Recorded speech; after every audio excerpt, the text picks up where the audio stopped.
Hello and welcome to Mindscapes, a series of conversations with men and women whose ideas, vision and philosophy define our contemporary world. My guest today is one of India's leading intellectual thinkers in the realm of international relations, conflict resolution and peace studies.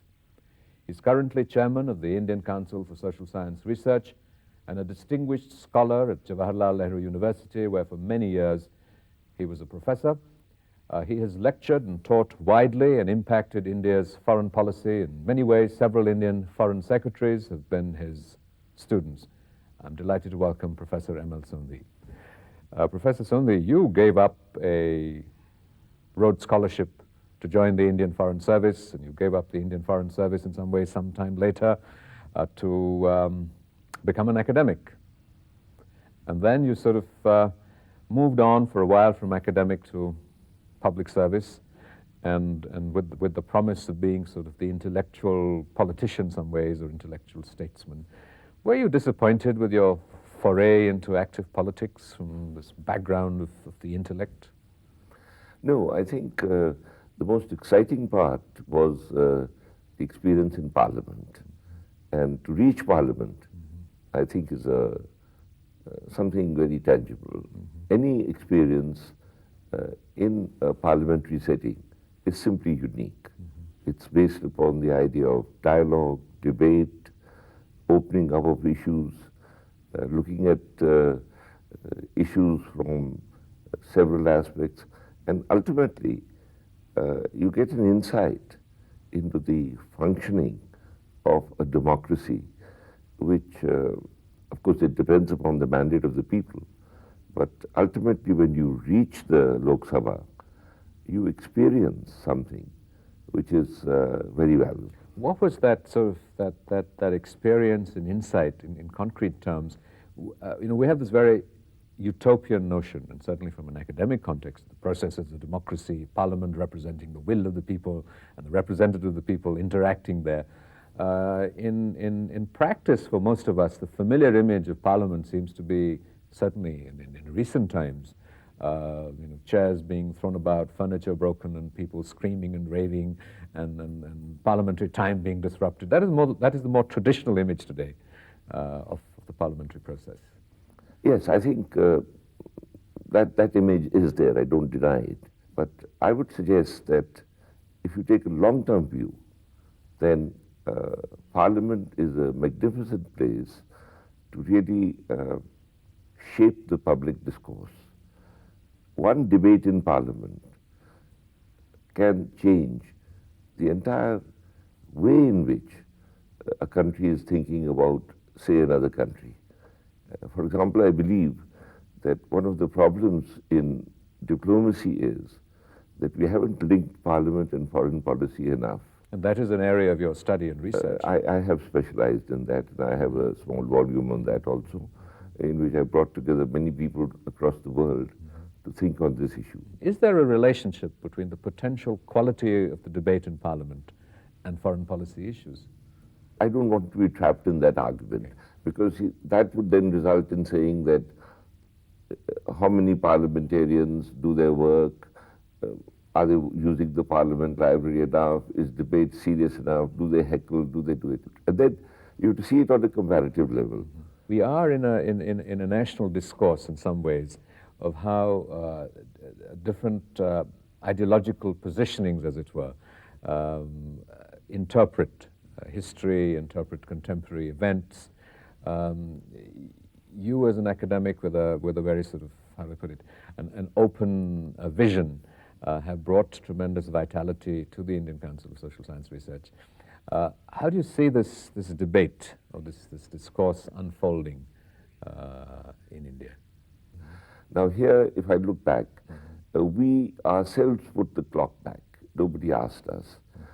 We had, for example, a tradition going back to people like B.R. Shenoy, which was that the marketplace is important, liberal values are important, and India is sufficiently equipped to play a global role.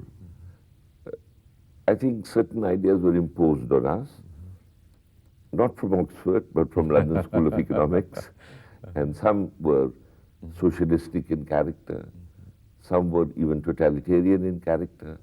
So we put the clock back. And now we look to the era of Reagan and the era of Thatcher, that they brought in some kind of a sea change in perceptions. But I don't think we have to look to them. We have our own homegrown remedies and recipes.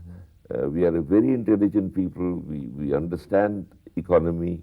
And as I mentioned, names like Shenoy and others, there were lots of Indian economists who were thinking in terms of what we now call privatization, deregulation. So these are very, very indigenous things. These are not being imported from World Bank or from IMF.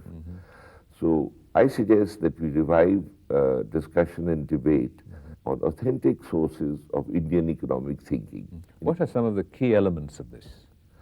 Well, there is this debate on Gandhi's Swadeshi. Is this the same Swadeshi that BJP government talks about?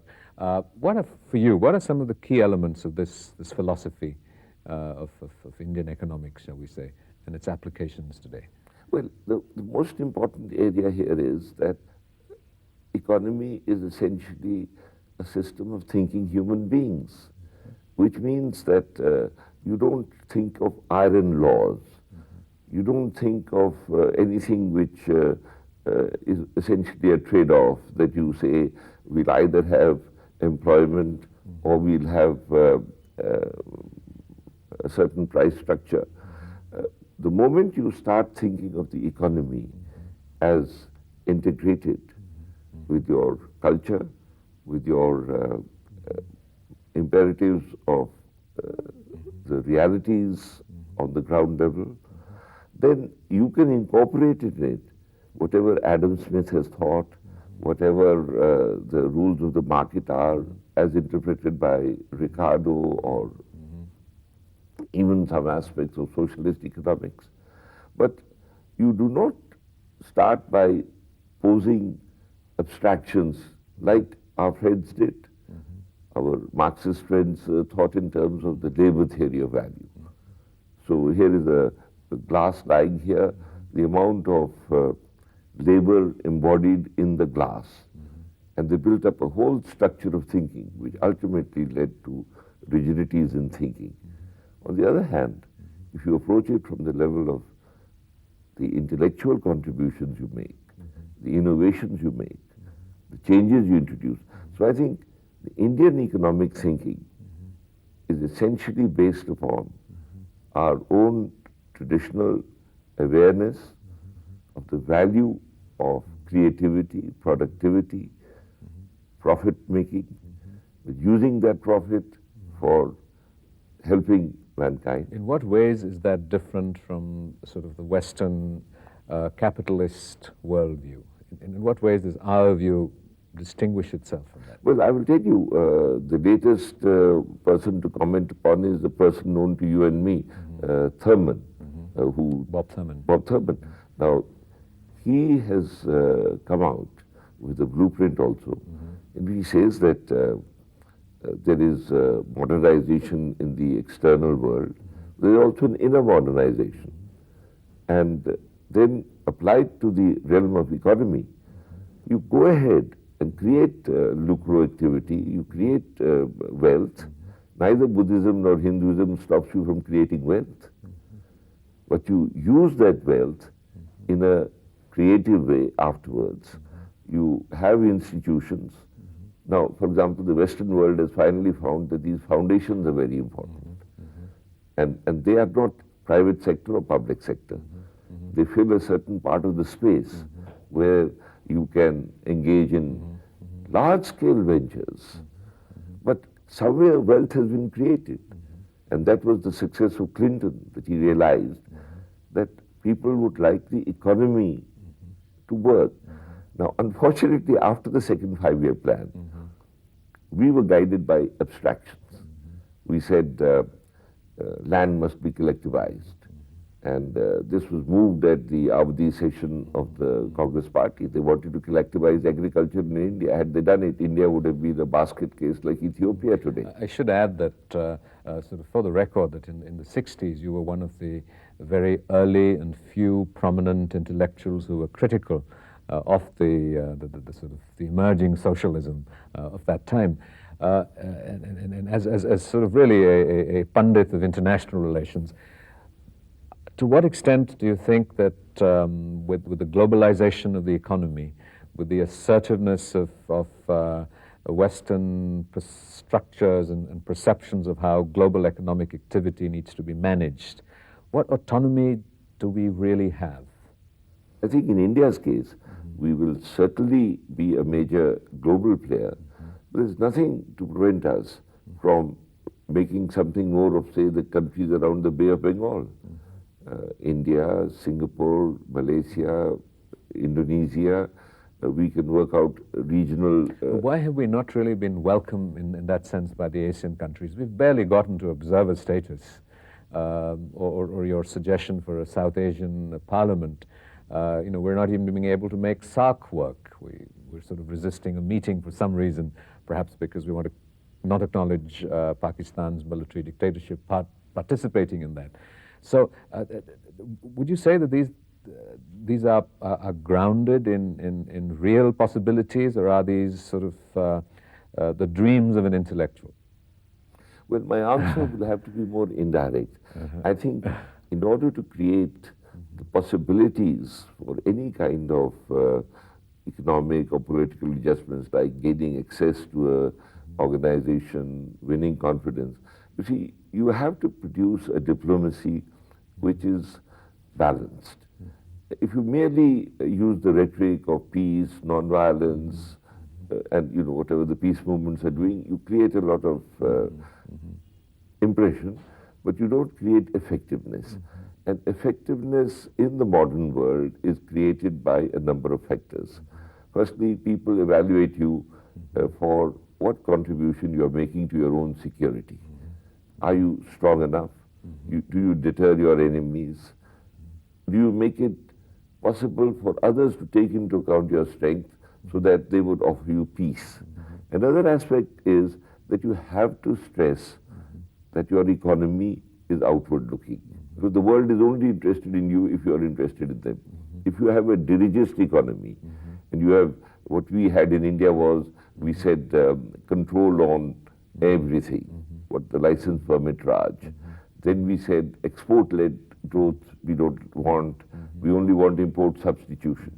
Now people don't accept that kind of attitude, they rather become suspicious of you. But now we are a nuclear power, we are a responsible nuclear power, we have also the capacity to offer a lot of incentives to other people, we are a growing market, and we also have shown that we adhere to the rule of law. So I think everything now is coming India's way. We have a backlog to overcome, but anyone who looks at India on a comparative basis would see us as a country with enormous strengths. I remember when Brzezinski and Huntington embarked on their study of America and the Soviet Union, they first realized that all the impressions in America that the Soviet Union is stronger were wrong, because America had basic strengths. In the same way, I think a study is necessary. India's basic strengths, its basic infrastructure, its creativity, its use of the English language, its democratic constitution. If you put all these things together, we will be very soon a much sought out dialogue partner by everyone, including the preeminent power in the world today, which is the United States. You mentioned Huntington, and in his sort of map of the clash of civilizations, he looks at India as a swing state. Do you think we could become more than a swing state in that sense? You see, Huntington is a very complex personality. He embarked on this latest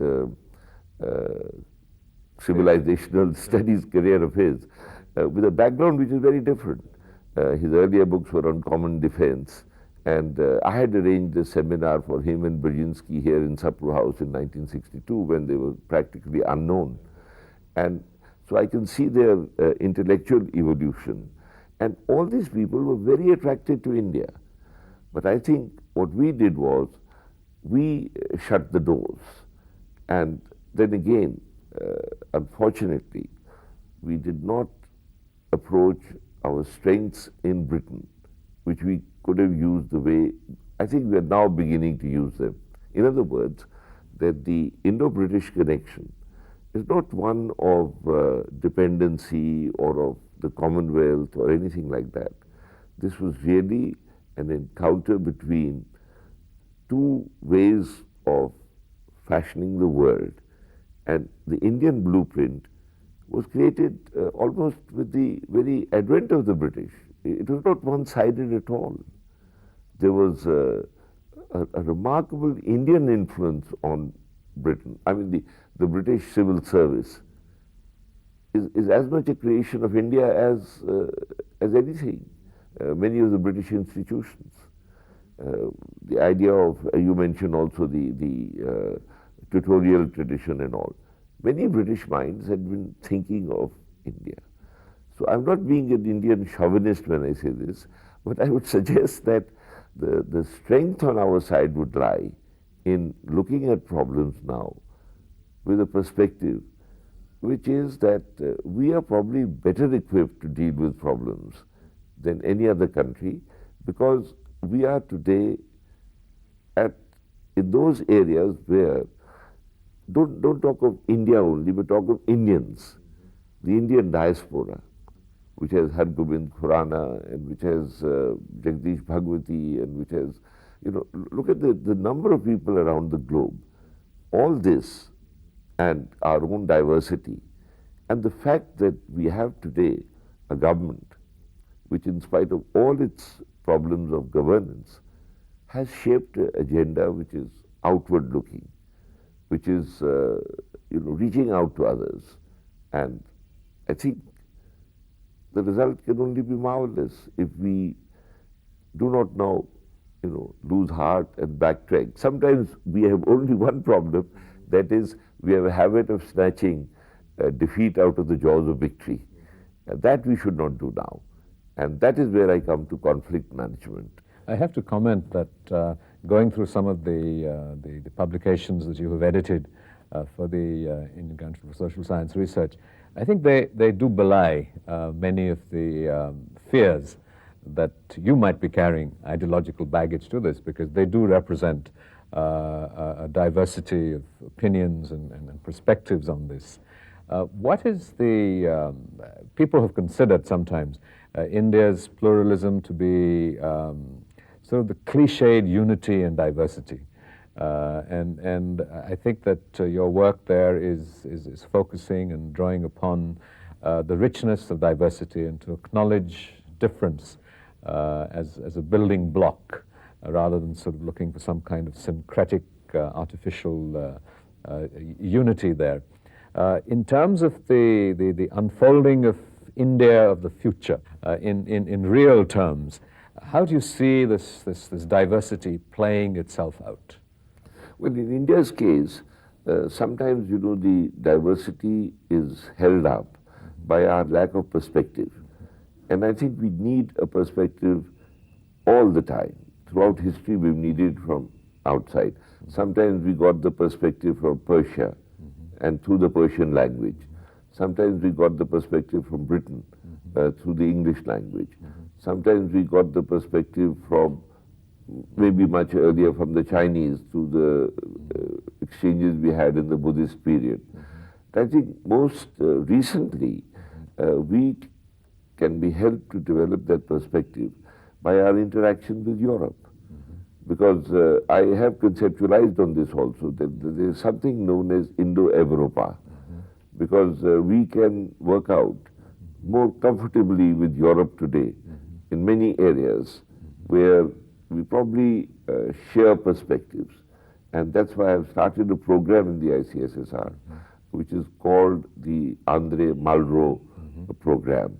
I'm sorry to sort of interrupt on this, but I know it's an area of your passion and concern, which is of mine, and then the issue of Tibet, and in some ways perhaps the failure of Indian foreign policy to address this sufficiently head on. Where and what do you see India's role in the issue of Tibet, and how that sort of plays itself out in the larger context of India's relationships with China and the changing global interest on the issue of Tibet? See, I will not go into the past, but I can share with you what I see in terms of analysis for the future. We cannot visualize any situation in global politics in which Tibet does not recover its authentic personality. So the end is not in doubt, that it will be one of the great issues of this coming century, and it will remain an area which will be very integral to the future of Asia Pacific. I mean, on theoretical grounds, you can see that. From a practical standpoint, I think India has to assure itself that it works out its policy in terms of the balances which are now emerging in Asia. And here again, India's strengths will derive from the way in which it looks at the whole Himalayan area. Because it's not a question of saying whether Tibet is going to gain independence today or tomorrow, but the point is that the Tibetan problem today is the way it's advancing in the discourse, both academic and popular, makes it an issue which is unique. It's not even a case of saying anti-China or pro-China. The solution to the Tibet problem will also be the solution to global problems. So it's again, I would say, like they say, optimism or pessimism about Europe. I think we cannot but have optimism about Tibet. In what ways would that is that interwoven with the solution of global problems? It is interwoven in this manner that there's a shift now from Europe to Asia, and Tibet is the roof of the world.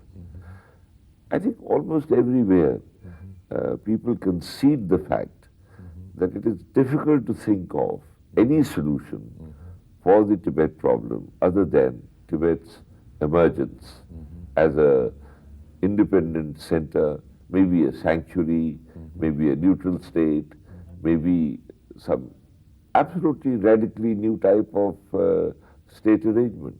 Because you see, the problem with the nation state is, as Daniel Bell said, it is too big for small problems and too small for big problems. So we may have some novel institution. Jumping to the sort of question of Kashmir, where there is also sort of dialogue currently, ceasefire, and as I said, that as a specialist in conflict resolution, international relations, how do you see Kashmir, the issue of Kashmir, playing itself out? Well, Kashmir would take a direction which would essentially be technological and scientific in nature. Because the role one can see for Kashmir is it should be a vast technology park that is in your vision, say even 2020. Kashmir should emerge as a place full of laboratories, research institutes, places where people can work together. It should be an elaborate workshop for software, for other things. Now again, how do we arrive at it? I don't think any sort of knee-jerk reaction will help. You can't visualize that Kashmir should move out of the Indian Union. You can't visualize that Kashmir should be totally, pacified in a kind of, with the help of military force. So we will muddle through. But I think meanwhile, nothing should prevent us from taking a lot of science and technology to Kashmir. It's the ideal place, whether we call it the Switzerland of Asia, or we call it by some other metaphor. But again on Kashmir, I do not see any reason in terms of either theory or diplomatic practice why we should not be able to create conditions where in fact the people of Kashmir become very advanced in the use of information technology, in the use of very versatile methods. And I remember when Pandit Nehru was there, and there's a remarkable Indian, Mr. P.S. Gill. He had started the first cosmic ray research laboratory in Gulmarg. As a student of international relations, as much as a teacher, and the history and the politics of peace on the planet, do you think that we are in fact moving to a more peaceful world, or do you see this as a cyclical process that we will have more conflicts and then we will have more peace and so it will go on? No, I think we're definitely moving towards a more peaceful world, structurally. Because if you take the 20th century, I mean, you had these dramatis personae like Hitler, Mussolini, Stalin, Mao, and they became the role models. Hopefully in this coming millennia, beginning with the Dalai Lama, beginning with many others who are on the scene, I think the role models will be more constructive, humanistic, forward-looking. But I would emphasize that that doesn't mean all of us have to turn into peace marchers, because that could be very dangerous. If you suddenly say disarmament, arms control. Now, for India, those who recommend disarmament and arms control and do not ensure our security are not serving any purpose, because then you will get a reaction. So you have to have a balanced diplomacy in which some people play the role of being masters of non-violence and non-violent teaching. Others look to strategic needs, and others should optimize the economy, because the economy itself will produce peace if you give people productive occupations, you create common markets, you create, for example, between India and Pakistan, if actually electric power starts coming from Lahore to Delhi, if you have a network of institutions, if you have trade, commerce, you will find the conflict level will come down. Professor Sondhi, thank you.